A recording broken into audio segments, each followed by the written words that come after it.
11 nations, one city, and a summit that just sent a message to the entire world. Welcome to Global Pulse, your daily briefing on the stories shaping our world.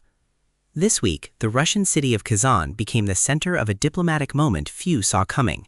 The Russia-ASEAN Commemorative Summit, held June 17th and 18th, brought together leaders and heads of government from all 11 ASEAN member states, the largest such gathering since the Sochi summit a decade ago. The occasion, 35 years of Russia-ASEAN relations, formally established in 1991. The backdrop, a world in the middle of a significant geopolitical reshuffle. Let's start with how the 2 days unfolded. On June 17th, Kazan hosted the Russia-ASEAN Business Forum, billed as Partnership Without Borders. The forum was held at the city's newly built IT park and focused on 4 main areas: information technology and artificial intelligence, international trade, transport and logistics connectivity, and cooperation between the Eurasian Economic Union and ASEAN. The ASEAN Secretary-General used his opening remarks to highlight complementary strengths between the two sides, pointing to opportunities in energy security, food security, supply chain connectivity, and digital transformation. The forum set the commercial tone ahead of the main political day. On June 18th, the formal summit convened at the Kazan Expo Complex. It was co-chaired by both sides, with the Philippines holding ASEAN's rotating chairmanship for 2026. The agenda covered 3 tracks: political and security cooperation, economic and trade relations, and humanitarian and cultural exchange. On the security side, particular attention was given to maritime cooperation, the protection of underwater infrastructure, biosafety, countering cybercrime, and combating transnational threats.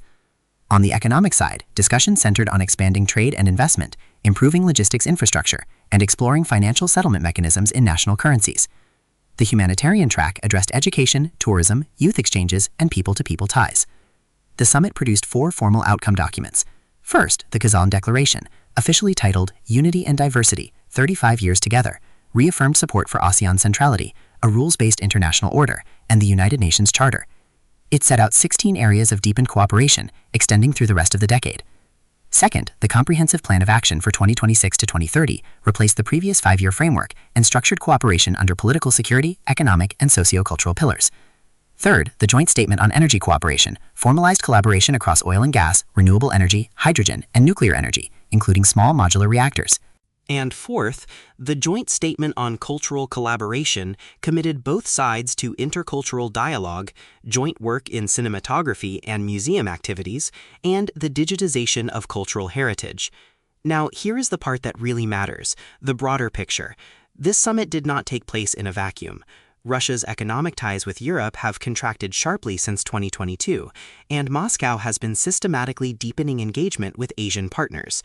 Two-way trade between Russia and ASEAN has remained above $21 billion annually in recent years, and Russian exports of oil and minerals to the region grew by 40% in the first quarter of 2026 alone. Energy is a clear priority. Several ASEAN members have shown growing interest in Russian energy supplies as global markets remain volatile.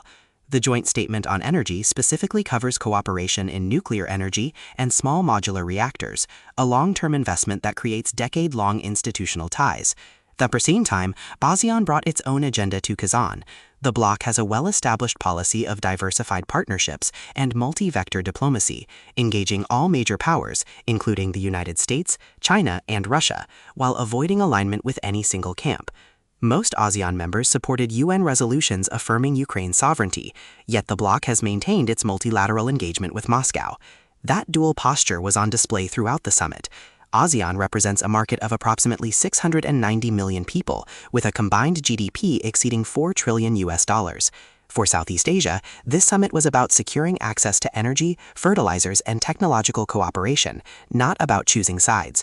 One notable institutional development, a working lunch held on June 18 brought ASEAN leaders together with the Secretary-General of the Shanghai Cooperation Organization and the Chairman of the Eurasian Economic Commission.